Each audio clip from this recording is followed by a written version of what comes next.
कि मैं ये रामचरितमानस की रचना क्यों कर रहा हूं। स्वांतः सुखाय तुलसी रघुनाथ गाथा।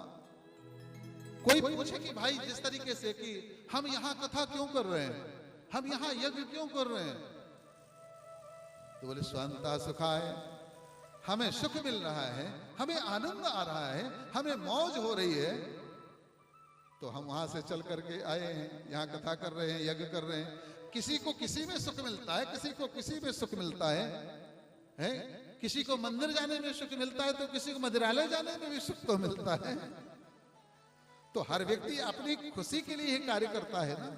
पहली बात तो ये हो गई। दूसरा भाव इस श्लोक में यह छुपा हुआ है, स्वंतः सुखाय का तात्पर्य बाबा जी ने ये कहा कि पहली बात तो ये कि मैं अब मुझे सुख मिल रहा है तो मैं ये कथा रामचरित्र लिख रहा हूं। मगर दूसरा भाव का प्रगट यह होता है कि जो भी इस कथा का श्रवण करेगा उसको क्या मिलेगा?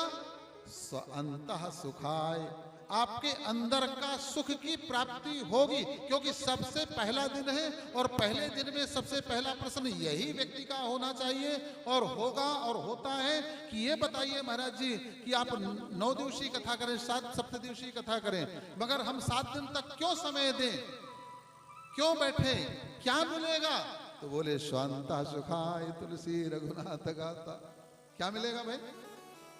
आपको अभी तक बाहर का सुख लेते रहे ना, मगर इन 7 दिनों में अगर राम कथा का श्रवण करेंगे तो आपको हम अंदर का सुख प्रदान करेंगे। ये राम कथा आपको अंदर का सुख देने वाली है, आत्मा का सुख देने वाली है, ज्ञान का सुख देने वाली है ना?